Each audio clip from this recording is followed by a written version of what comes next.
I flew in on a gray morning with a box of cinnamon buns in my lap and a knot in my throat I couldn't name.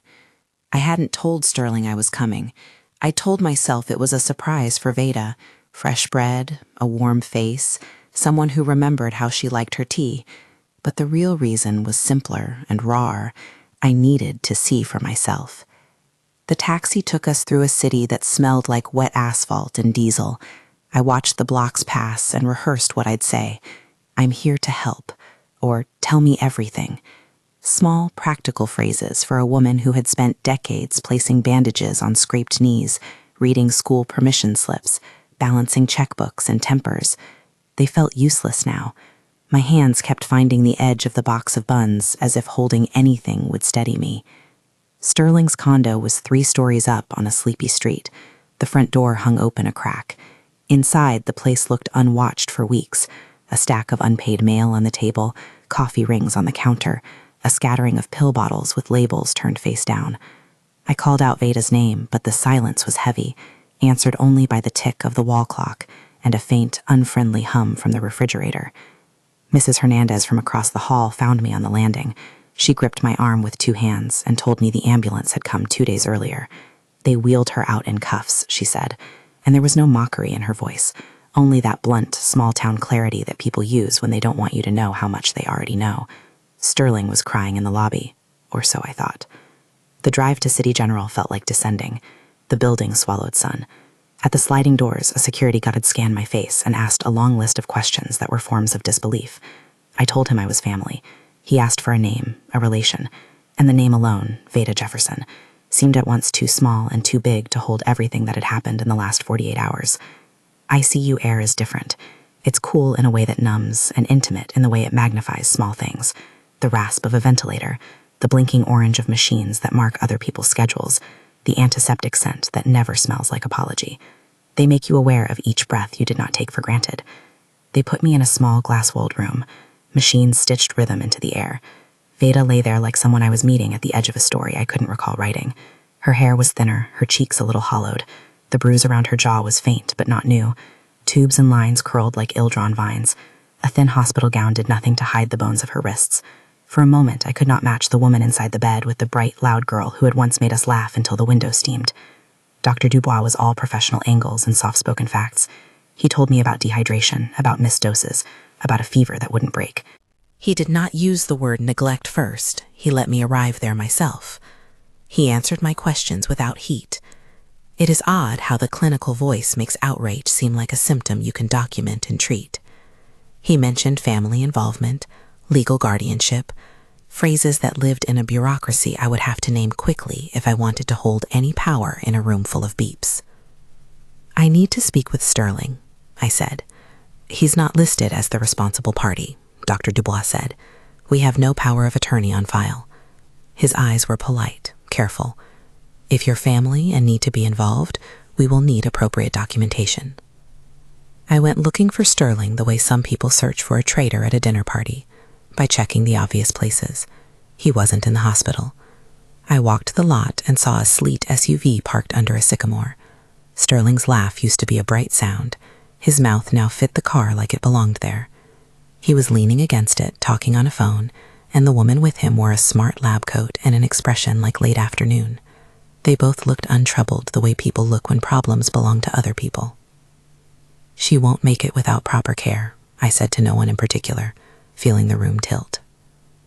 Weeks before, when Vada had first mentioned moving in with Sterling, I thought it was the right thing. They were young, he was working. She was an artist who painted late into the night and made the centerpieces at family functions.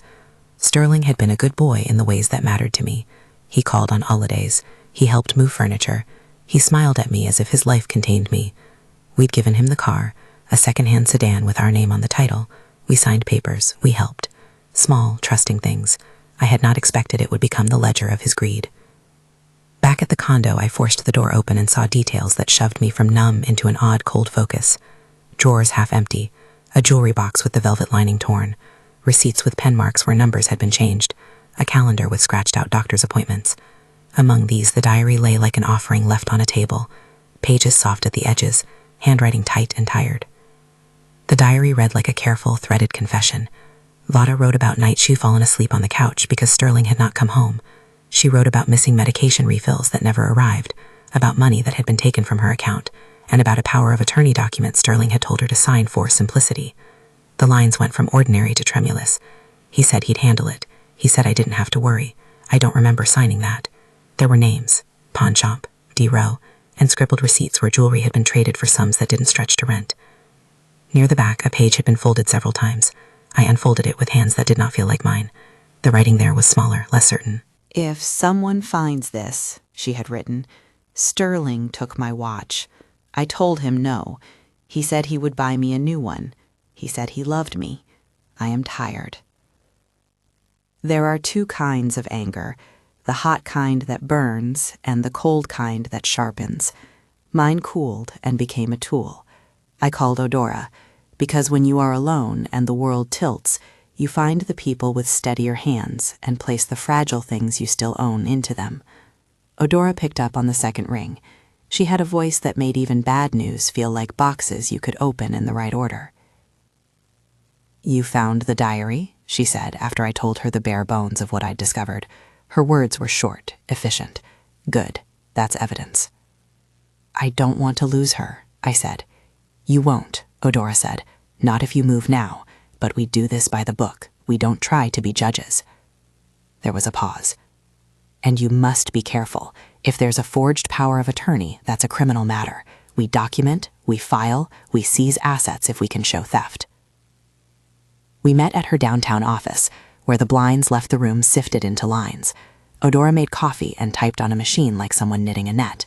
We laid the diary and the receipts on her desk, and she leaned over them with that look lawyers have, hungry for paper that unravels stories. You can sign to gift the condo to Veda, she said. That will be fast if Sterling doesn't have a proper security interest recorded. If the car is still in your name, you can report it stolen. The bank might freeze accounts if we can show forged signatures. We will need to get a temporary order to control her care. We will need to show the hospital you have a stake in this. And if he fights? I asked. He will, Eudora said. Children do, but the law is a lever. It will make him show his hands or go away.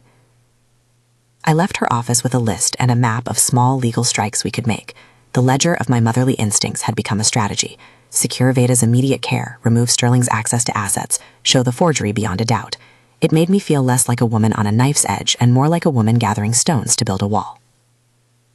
But there were holes that paper couldn't fill.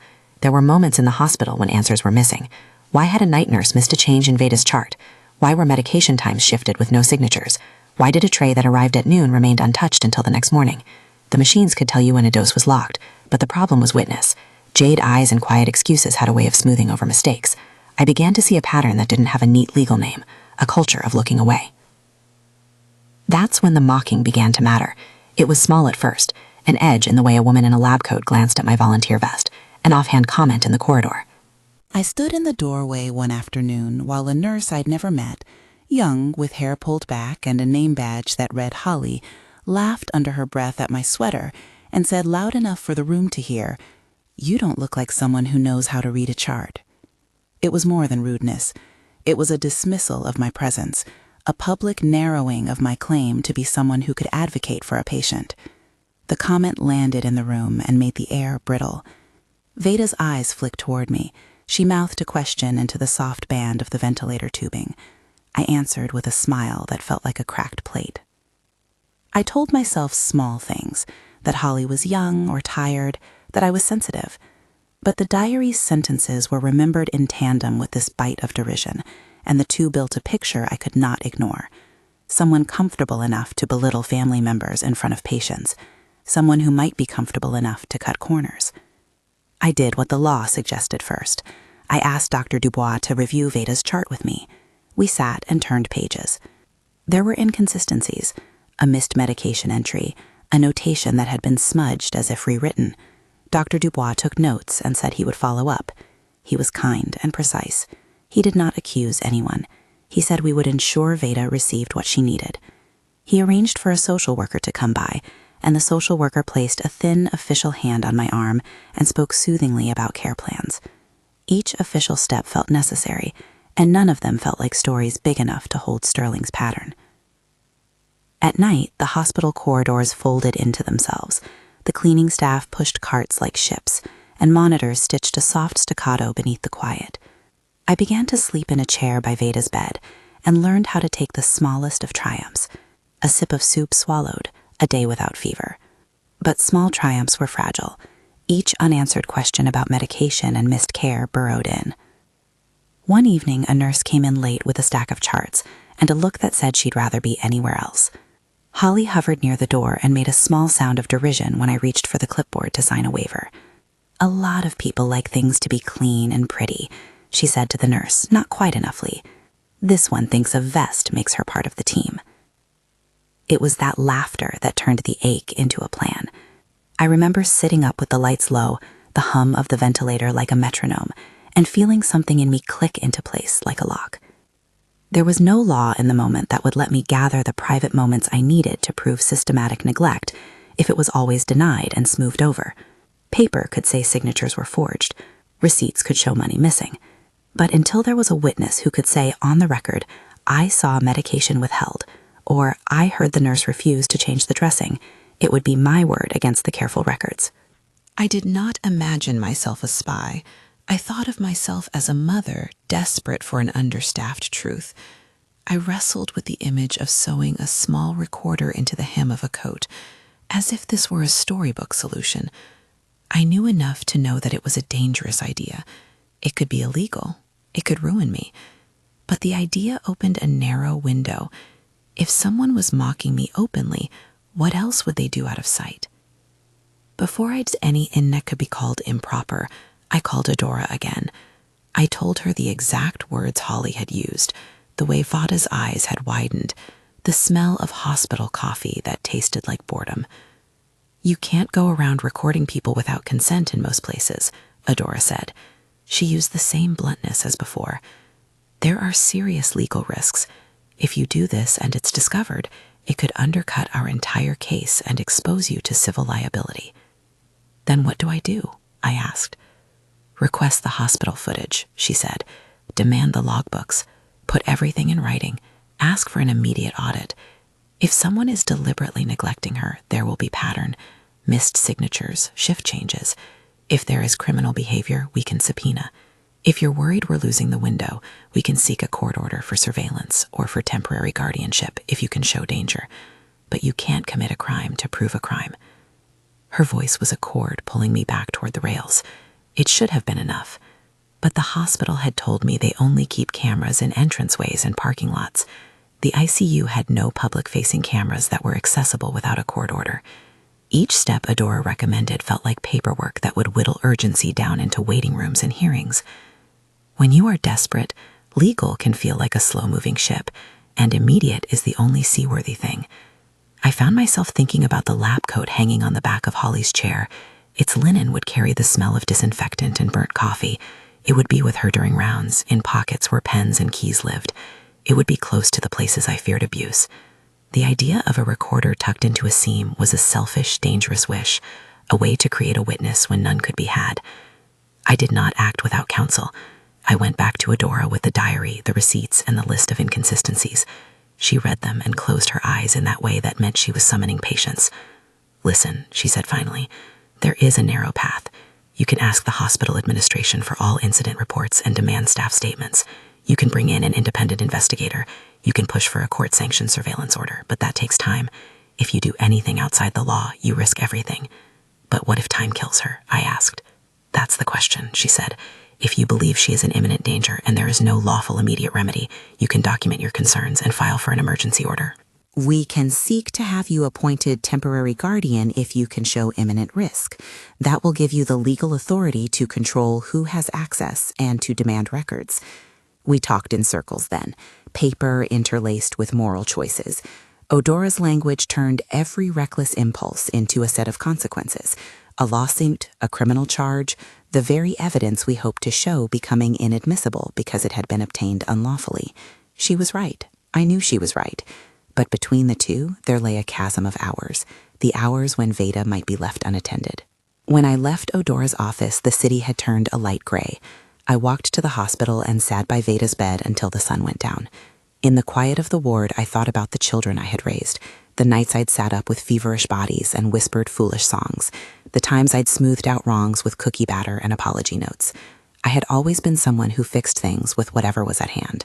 This was the first time I considered doing something that might break the law in the name of saving a life. There are acts of protection that ask for courage. There are acts of defiance that are small and petty. And there are acts that dwell in a hard middle ground, where the future will judge you harshly or not at all. I sat in that chair and felt the middle ground beneath me like cold stone. I did not tell anyone that night what I was thinking. I left the bedside after the shift change and found Holly coiling her stethoscope at the nurse's station, her badge catching the fluorescence. When she saw me, she lifted an eyebrow as if to say, "You again," and I wanted to tell her a list of things I could not say, that her casual contempt was a precise weapon, that my daughter-in-law might not leave the room breathing if small cruelties became large omissions. Instead, I smiled in the way people do that says, "I know," and walked out. That night, I sat at a small table in a coffee shop with the diary open in front of me and thought about the seam of a lab coat as if seams could hold truth. I thought about sewing a recorder into a hem and how absurd and desperate and wrong that sounded. I also thought about the hospital's slow responses and the thin net of paperwork that seemed to leave the most important moment, what happened behind closed doors, forever unverifiable. I thought about how many times mothers have been mocked and dismissed, and how often the mocking is what rules out rescue. I also thought about consequence. Odora's words were loud in my head.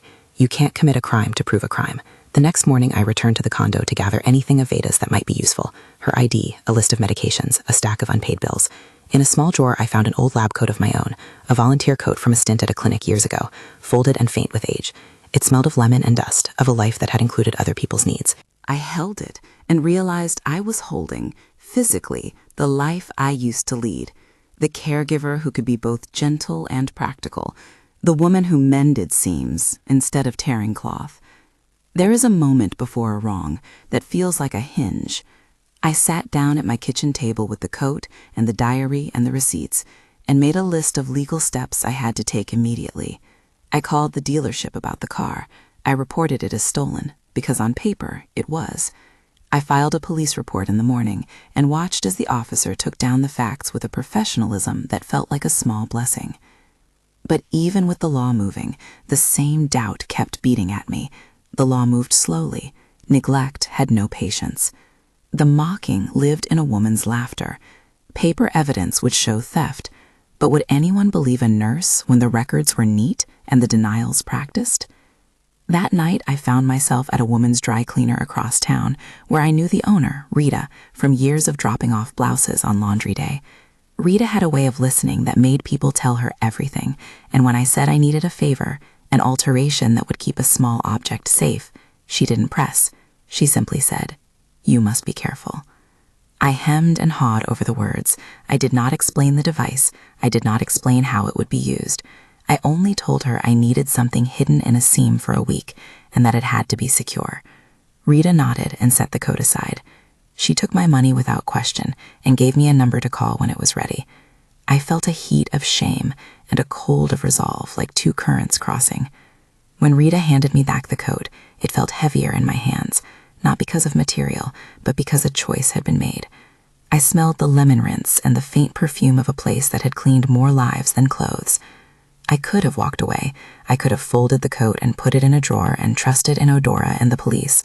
Instead, on a bench outside the hospital, with the beeping like a slow drum and Vada asleep under a blanket that smelled of too little laundry, I smoothed the coat and slipped it under my arm. I am not writing this to teach anyone to break the law. I am writing it because people will ask why I took the step I did, and I want the reasons documented. I sewed a small recorder into the hem of the coat. I will not tell you how. I will tell you that the act was deliberate and frightened me. I will tell you that before I did it, I called Odora a final time and told her exactly what I intended. She said what she had said before. She warned me about legal peril and urged alternative steps. She was steady and clear and unsurprised. "If you do this, you do it with your eyes open," she told me. "If it's discovered, you will own it. If it helps, but understand the risks." I understood. I also understood another thing, that there are moments when the ledger of human life tilts so far toward harm that you feel compelled to act, even knowing the cost. Protection is not the same as vengeance. I did not want to humiliate. I wanted a witness.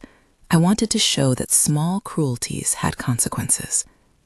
In the corridor later that night, Holly laughed again at something a nurse said, a short, sharp sound that cut across the ward. I walked past her with the coat folded against my chest. She glanced at me, and in that glance I read everything: the dismissal, the certainty that she could shape the world with a shrug. I folded the coat into the crook of my arm and stepped into the room.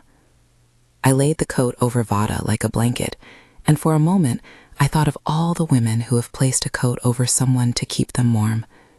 I scraped the memory of sewing into the back of my mind like a splinter. I sat by the bed until the night team left and the ward breathed in the slow rhythm of sleep. This is where the story sharpens and waits. There are steps we take that open doors and steps that close them. I had chosen to push the door ajar. I had the diary and the receipts and the police report, and the car was now at a tow yard. Odora had petitioned for emergency authority over Vada's care. But the thing that made my hands tremble the most was not the paperwork. It was the knowledge that hiding a device into someone else's uniform might expose me to a charge that would complicate everything. I did it because Holly had mocked my uniform in public and because there was no official eye in the ward that would see what I suspected. I did it because the sounds in the night were already telling me stories that the charts did not. I told myself I would hand any recording over to Odora and to the police and let them decide how to use it. I told myself there would be consequences, that I would accept them. I told myself I had no illusion of being a judge. I only wanted a witness. When I walked out into the corridor, the city had gone soft with rain, and the hospital lights pooled on the pavement like small moons. I tucked the coat under my arm and walked away with the worst kind of faith. Faith not in a miracle, but in the slow, messy machinery of law, and the hope that, when reality was laid out clearly, the people who could help would choose to help. I did not know then exactly what would happen when the recording was played in a sterile room full of lawyers and police. I did not know what doors it would open or what closed. I only knew that the things a woman keeps at the edge of her life, receipts, a diary, the smell of cinnamon buns, had become the scaffolding of a defense. The rest would require endurance, patience, and the cold courage to stay where I had put my weight. I walked back into the ward and sat down. The night hummed. The monitor kept time. I folded my hands in my lap and watched Vada breathe, a small, steady rise and fall that made me think of a candle and a hand cupped around it. I promised myself two things: that I would hand the device over to counsel the moment it mattered, and that I would use only the legal means at my disposal to protect her after that. I promised myself I would not be proud of any of it. I would do what needed to be done and then measure my conscience against what came next. At 2 a.m, the sound of footsteps echoed down the hall, and a man in a reflective jacket came in carrying a clipboard. He was there to tow the car that had been reported stolen. It had been located on the far side of town. The city moves in small bureaucratic acts like that: a tow, a form, a signature. For the first time since my arrival, it felt as if the wheels were finally catching the edges of the truth. But the central problem remained. The person who had mocked my uniform and who had the neat, untroubled laugh still moved about the ward, and paper could not capture what happens inside a room when no one is watching. I sat in the plastic chair until dawn, the coat folded beside me like a sleeping animal, and wondered which would be the bigger burden, having acted or having done nothing. A few hours later, when the morning staff came on, I noticed a new firmness in the way the charge nurse greeted me. News travels strangely in hospitals: a report here, a demand there, an offhand conversation that ripples. Dr. Dubois had begun his rounds, and his face held the look of a man who had decided to take something personally. It gave me a small, reluctant comfort. It also made me think about the shape of justice. People ask later, after the dust settles, whether they would have acted differently. That is why I tell you all of this in detail. The moment between mockery and protection is not a straight line. It is a field full of traps. I took a step into that field because Vada's breathing mattered more than my fear of a courtroom. When I left the hospital that morning, the city was wet and bright. I had a list of legal tasks and a coat folded over my arm. I had done what I thought a mother should when her child's child was at risk. I moved every muscle I had to move. The coat hung in my car like a small secret flag. I promised myself that whatever happened next, I would hand every scrap of what I had to Odora and the police and let them decide how to proceed. I also promised myself to be honest in every breath of what followed, about why I had acted, what I had done, and what I feared I might lose. The law, after all, is not only a set of boxes to check. It is a mirror you hold up to a life and see what it reflects back. And then the phone rang. The call was short and sharp. The tow yard had found something in the trunk of the car that linked back to Vada, a small bag with jewelry tags. Sterling had been questioned. He'd given one story. Witnesses had given another. The police asked for a statement. I went back to the hospital. I brought the diary and the receipts and the ugly, exact weight of proof that comes from days counted in missed doses and unpaid bills. I brought the coat. The device was in its seam, quiet as a sleeping bird. I carried it like contrition.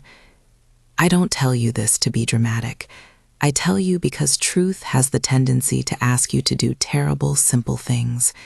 Tell what you know, show your hands, accept the peril. I had moved from being a mother who protected by soft means to someone who stepped into a legal tangle with thread and needle and the thin courage of a desperate heart. When I slipped the coat into Holly's locker that day, and I needed to explain myself without telling the whole, I said to her what I had always said to children in my care, that people deserve to be treated with dignity. She looked at me then, not with the same laugh, but with a small start that might have been shame or recognition. For a second, she was simply a person, not an obstacle. It was not the revelation that won the case. It was a beginning. The diary and the receipts and the police report started a sequence Eudora had laid out for me.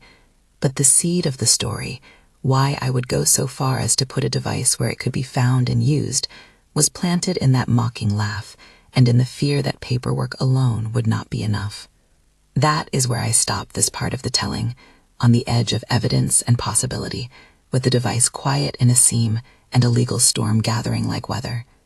The next moves would belong to the police and to the courts and to the slow machinery that either protects the vulnerable or lets them fall. I had done what I thought a mother must do. Now I would have to see whether the law, the world, and my own conscience would stand with me. I walked into Eudora's office with the coat folded under my arm like contraband and the diary in my knuckled fist. She met me with the same flat calm that had become our ballast. When I set everything on her desk, the papers made the kind of soft sound that feels like a small surrender. "You did what?" she asked, not angry so much as precise, the way someone reading a map might click their tongue when the road goes sharp. "I put a recorder in Holly's coat," I said. The word sat between us like a small animal. I could have waited for a court order. I could have asked more questions. I did not. I am telling you I did it, and I am handing it to you now. Eudora closed the lid of her laptop with a soft motion, as if to make a room for the thing I'd just done. "Thank you for telling me," she said. "That was the right next step. We can't use it like a showpiece. We don't post it. We hand it to law enforcement, and we ask them to handle the rest. If it's admissible, it's admissible. If not, it still creates a chain of concern. But you have to understand, this could complicate things. Someone could sue. Someone could press charges." You accept that when you give it up. I did. I had already accepted the cost in the night, when my hands had trembled over the needle. Acceptance is not freedom, but it is a kind of contract with reality. I signed a form Eudora handed me that acknowledged the risks and absolved her of any liability for what I had done. It was a small piece of paper. It felt like the last hinge on the gate. We drove to the precinct in silence. City rain made the windshield into a wavering smear. At the station, Detective Bradshaw met us with a notebook and a look like someone who'd learned to listen to people who were exhausted and right. I told him the same story I told Eudora. The diary, the receipts, the odd chart entries, the missing meds, the way Sterling had smiled when the car had been driven off, the mocking laugh that had cut Vada's air thin. "You know what we can do," he said, and his voice was plain. "We'll log this. We'll take the recording. We'll look for corroboration in charts, in staff logs, in other witness statements. If it shows criminal conduct, we'll bring it up the chain." I handed him the coat. Laying it on his desk made it less mine. He took it carefully, like an evidence tech who understood that the thing on the table carried more than sound. They had someone on duty that afternoon who could transfer the audio to a secure drive and tag it. Eudora stood beside me and watched as if she were reading the weather. I felt both exposed and lighter. What came after was a slow and public unspooling. Detective Bradshaw listened to the recording in a room that smelled like coffee and mildew, with headphones that made the world a tiny private thing. The audio was not cinematic. It was clipped, full of the small static you get from a device tucked into cloth. But it had moments the paper could not claim. Holly's laugh, and the quiet lines about skipping the next IV bolus, the other patient can wait, if the transcript was true. And at one point, a soft conversation about a missing bottle of pills, where a voice, flat and practical, said, "We don't have time for that one." Hearing your worst suspicions confirmed is its own kind of bluntness. I listened while someone else transcribed, legs tucked under a plastic chair, and I felt with the honesty of grief every small thing rearrange inside me. The police did what police do. They logged, they interviewed, they made lists. They spoke with Dr. Dubois, who showed them the charts and the notations. He read entries aloud, the kind of patient, exact voice that becomes useful when the law needs witnesses. The hospital's administration, once they received a certified letter from Odora and a formal complaint, began their internal review. Staff were placed on reassignment pending investigation. Holly was notified she was under review and would not be on duty in the ICU until they concluded inquiries. There is an odd theater to administrative discipline. It is neither a dramatic courtroom nor a kitchen table conversation. It is paper moving across desks, HR forms, a face-to-face with a supervisor, a notice that someone will be placed on leave. I did not want to relish that choreography. I wanted instead to see Veda get spoon-fed a bowl of soup and to learn that her next medication would arrive on time. The small, immediate needs were, in truth, why I had crossed the line I had. Odora worked the legal parts like a woman who understood the geometry of small defenses. We filed for emergency guardianship the same week the police opened their probe. Odora argued that we had sufficient evidence of imminent risk, missing medications, forged papers, a suspicious transfer of funds, and a pattern of neglect suggested by nurse log discrepancies. At an ex parte hearing, a short, pointed meeting in an austere courtroom where the judge's robe had the weight of a hinge, she painted the case with the facts we had. She kept the recorder's origin out of the pleading. We relied on the diary, the receipts, the police log, and the immediate risk to argue that Veda needed someone to make decisions for her, temporarily. The judge, whose face was a map of listening, granted the order. Temporary guardianship for the immediate medical care and administrative oversight of Veda's affairs. It was not permanent. It was a measured thing designed to buy space. In that hour, I felt a breath I had not admitted I had been holding leave my body.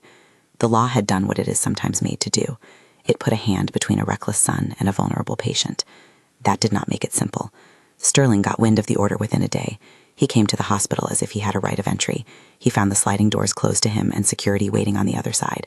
He had the car at his side and a look that could be described as astonished entitlement. When they told him he could not enter, the look slid into something taut and ugly. "Let me see her," he said, and his voice had the brittle edge of someone who had been cornered. "She needs me." "No," I said. It surprised me as much as it might have surprised him to hear my words. I had rehearsed very different lines in nightmares, pleading, calming, bargaining. The thing that came out of my mouth was a clean refusal. I had done the legal work, and I had learned, rather precisely, that protecting someone sometimes requires saying the simple word no. Sterling did not like the word. He cursed. He threatened to make a scene. He tried to push past the guard once, then again. Officer Bradshaw, summoned by the security team, took a patient look and read him his options. Sterling's temper slid into possession, and possession into panic. He tried to reach the car, headlong, and for a moment it looked as if he would attempt to drive anyway. The police prevented it. They took him aside, frisked him for safety, and then booked him, not for grand theft, that was yet to be proven in court, but for trespass and disorderly conduct at the hospital. They also took a voluntary statement about the alleged missing jewelry and the pawn receipts that had been found in the trunk of his car. When Sterling was led away in cuffs, some part of me felt nothing like triumph. The sight of your child in handcuffs is not a scene that invites glee. It is a small death that you do not get to mourn properly. He looked at me with something that might have been longing and might have been the raw aftershock of being exposed. For a second, I thought of every time I had covered him with a blanket and told him the world would be kinder than it sometimes is. That memory was a knife and a balm at the same time.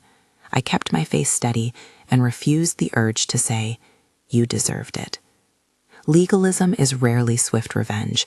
It is a long set of steps and countersteps. Odora continued to untangle the threads. She got the deed signed over to Veda, a gift instrument that once recorded would place the condo irrevocably out of Sterling's reach, provided he had not recorded an interest. We moved quickly. The clock on paper is different from the clock on a life. The dealership sold the car. The funds were placed into an escrow to pay for Veda's care. The bank froze questionable withdrawals while an audit was conducted. Each small action was like building a wall of administrative facts that meant Sterling's opportunities to continue withdrawing from Veda's life would narrow. There was a moment after all this machinery had been engaged when the hospital called a meeting with staff. Dr. Dubois, the administrator, a representative from HR, and Detective Bradshaw sat across from me and Odora. The room felt like a small amphitheater for truth. They played the recording there, not as a spectacle but as a piece of evidence, and watched faces change. There were no dramatic shout-outs. There were no cinematic revelations. There were apologies, statements of review, the clink of coffee cups, the very modern business of words arranged into formal policies. Holly, the nurse who had laughed at my sweater and whose coat had sheltered a device, was placed on indefinite leave pending a full investigation. She came to the meeting with her mother and a lawyer of her own. She did not scream. She did not break down. She looked fragile in the way people look when they see a road to a consequence they had not imagined. Whether she was malicious or reckless or simply tired and human would be something the internal inquiry and the police would decide. For me, the only important thing was that Veda would not be left alone with whatever had made the wedge widen between care and neglect.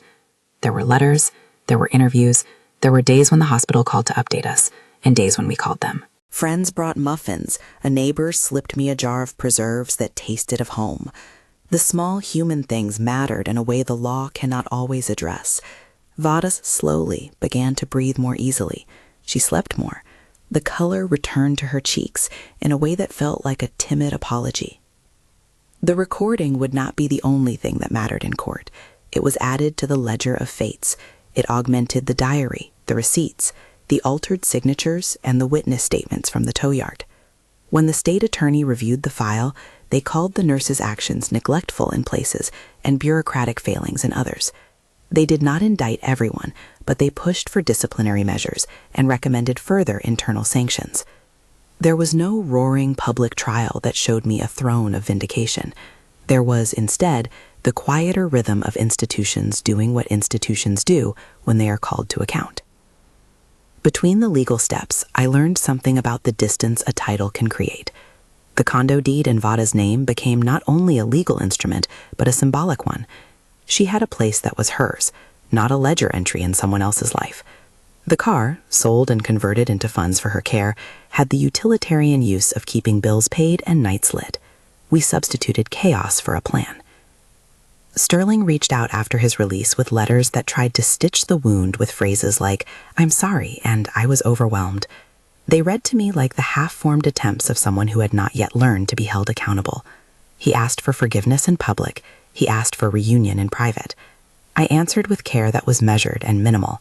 I wrote him a letter that said simply, "You will need to show that you can be trusted. That is not something I can give quickly." Forgiveness is complicated. It is not a single act, but a long ledger of changed behaviors. To forgive a person who has harmed a vulnerable one in your care requires evidence, changed habits, restitution, accountability. I held the line because Vada's recovery depended on a predictable safety net, and because Sterling's entitlements had to meet resistance, not for vengeance, but for protection. The months after the hospital felt like the slow knitting back of life. Vada started physical therapy. She had the stubborn, slow pride of someone making small progress and refusing to let the world measure it too speedily. She started painting again, at first with cautious washes of color and then with bolder strokes. Odora helped set up a small trust account for her that would manage funds for care and living expenses. I signed papers not to control, but to make sure there were institutional constraints around what Sterling could access. We went to counseling together, Vada and I, the kind that did not aim to fix everything, but to allow someone to speak into the silence that neglect leaves behind. The counselor would ask her to describe what it felt like to be small in the face of someone else's hunger. She would take a long time to answer. Sometimes she would point at a painting and smile, the way an infant will remember a lullaby and hum it after. There were awkward dinners with family members who took careful stances, choosing sides in the kind of way families do. There were nights when I would wake and find my hands empty, thinking of the coat folded in the back of my car and the weight of the risk I had taken. The recorder had been admitted into evidence. It had been played. It had been one small thread in a larger tapestry that convinced enough people to act. People asked me, more than once, if I regretted it. That question carried the double weight of an ethical verdict and a human curiosity. I thought of Adora's face when she told me the risks. I thought of being in the ward and hearing the monitors. I thought of how sometimes the law moves like an ocean, and sometimes like molasses. There is no clean answer. Regret lives alongside relief. I would do the same again if the calculus demanded it. I would also choose the legal path whenever it is available. The choice had been a trade-off and a vow. I would face whatever came for crossing the line, if it meant Veda lived. There was one more public moment that felt like a hinge. Months after the initial investigation, the hospital announced a series of policy changes: clearer logs for medication administration, mandatory training on documentation, an anonymous hotline for family members, and an agreement to allow expedited review of suspected neglect cases. It was not a victory for me, as if I had won a war. It was a small set of administrative shifts that might, someday, keep another family from sitting in a chair with a coat and a secret. Sterling tried, intermittently, to come back into the fold. He showed up at a car wash where I was picking up a tin of cinnamon buns and watched me from the other side of the street. He was thinner somehow, the kind of thin that follows shame and long days of joblessness. Our eyes met. He lowered his head. I walked inside the bakery and pretended I did not notice him. The decision to keep him partly out of my life was not pure cruelty. It was a boundary. It was also a protection built from law, from paper, from changed locks, and the little practical choices that keep a vulnerable person safe. Veda moved into a small studio that let in light. She painted a mural on the kitchen wall of a cityscape she invented. She took a part-time job at a community center teaching art to kids who had been pushed to the edges. Watching her reclaim small pleasures, the smell of paint, the sound of a child's laugh, was its own kind of recovery. As for the legal aftermath of the recorder, there were, as Adora warned, consequences to consider. We did not publish the audio. Adora handed it to the prosecutor as part of the investigative package. The defense tried to question the legality of how it had been obtained, and the judge had to decide whether to admit it as evidence. The record shows that the judge allowed supplemental parts of it to be entered, tempered by caution, and within the context of corroborating documentation. I stood in a courtroom once more and watched that solemn machinery insist on balance: evidence versus privacy, urgency versus process. I was not immune to those hearings. Sitting in a courtroom and listening to lawyers parse the ethics of what you did is a humbling thing. The defense attorney, a man with a soft, practiced voice, argued that the recording was not admissible because it had been obtained without consent. Adora answered with the ledger of forgery, the receipts, the documented missed meds. The judge, in the end, declined to hear the whole of the recording at trial, but allowed certain translated fragments that were corroborated by other evidence. It was not a clean result. Justice rarely is. Sterling did plead guilty to several charges related to the thefts and to neglectful conduct connected to misuse of his position. He received a sentence that included restitution, a probationary period, and mandated counseling. The court's order also barred him from certain accounts. He complied, with the lethargy of a man adjusting to conditions he had never learned to accept. He reached out sometimes by mail, asking about Veda's well-being. I answered seldom. The point of punishment is not merely to hurt the guilty. It is to prevent future harm and to invest in the safety of those harmed. That is the measure I use to justify my actions. People ask me if the laughter that started all of this was worth exposing a whole human, young, tired, maybe mean, to that degree of accountability. The laugh was the hinge. It revealed a demeanor that, left unchecked, allowed small cruelties to become life-threatening omissions. I cannot say whether Holly's life was destroyed or whether she found a path away from habits that had hurt others. I only know that she was suspended, investigated, and, as far as we could tell, eventually retrained in another facility. She later wrote a letter to the administrator, not to me, expressing a kind of contrite confusion about how things had spiraled. The tribunal recommended further education. The world is not a place of clean closures. There were practical things to settle. I sold the little shop I had run for years and moved into a studio above a bakery near Veda's place so I could cook her Sunday breakfasts and yet give her space. The cinnamon buns, the very box that started the trip, became our little ritual on slow mornings. We would sit with coffee, the jar of preserves on the table, and talk about trivial human things. We did not always speak of the legal papers. Sometimes we painted with our hands and let the past sit as a low hum under the hum of life. In quiet moments, late at night, I would think about the seam I had sewn into and the way the world judged such things. I would sometimes wake with a shadow of shame, not because I had tried to keep someone safe, but because the method had been a blurred line I had not wanted to cross. It mattered to me that I had admitted it, that I had given the device to counsel immediately, that I had let the police and the courts weigh the moral and legal balance. There are acts of protection that ask for courage. There are acts that require shame. I carried both. People who hear the story often ask a single question in different forms. Did you ever want to see him punished for the mockery? Did you enjoy seeing him humiliated? My answer is always the same. I wanted safety and restitution, not spectacle. The humiliation that came was a side effect of exposure. It is not why I acted. I acted because a life, vulnerable and waning, needed a witness and a shield. When you move from being only a mother to being someone who must steward a fragile body through the mechanics of law, you learn the practicalities of protection. You learn which forms to sign and which doors to lock. You learn to take satisfaction not in someone's humiliation, but in a neighbor bringing soup, in a counselor's patient nod, in the way a patient's hand will finally find your own in their sleep. I do not tell the story to advocate illegal tactics. I tell it to explain why someone might step across a line and what it cost them. For anyone listening who is thinking of taking similar steps, seek counsel first, use legal pathways, ask for audits, petition for temporary guardianship. If you find yourself thinking about secret recordings, talk to a lawyer and understand the law of your state. The rules differ, and consequences will follow.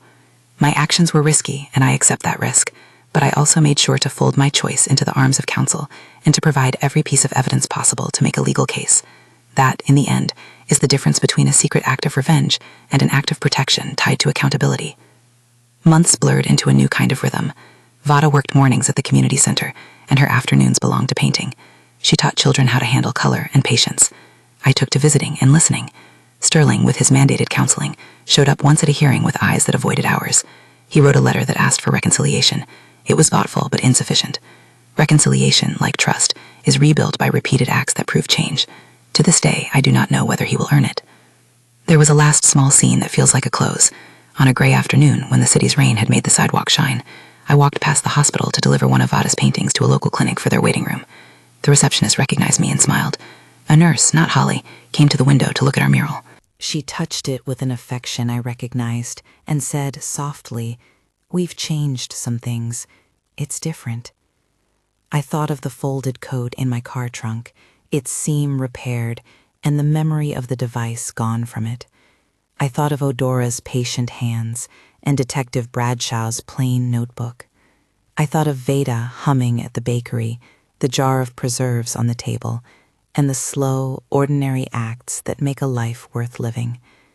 When people ask me if I would do it again, I answer honestly. I would take every legal step first. I would ask, plead, sue, petition, only if all reasonable legal measures had been exhausted and someone's life hung in the balance would I consider anything else. And if I ever did step into that gray, I would do it with counsel in my ear, with my hand ready to surrender any evidence to proper authorities, and with the knowledge that I might face consequences. That is the balance I chose to live with. So I leave you with what I have lived. A small family rebuilt around safety, not sentiment. A son estranged until he shows he can be trusted. A woman recovering, painting murals, teaching small hands how to mix the right blue. And a mother who learned that protection is sometimes messy, and that law, for all its slowness, is a tool worth using before the heart resorts to danger. Was I right? I ask you not because I want absolution, but because I want the honest pulse of other people's judgment. Tell me where you're listening from. Tell me what you would have done. If this story moves you, share it with someone who needs to hear how thin the line can be between mercy and protection.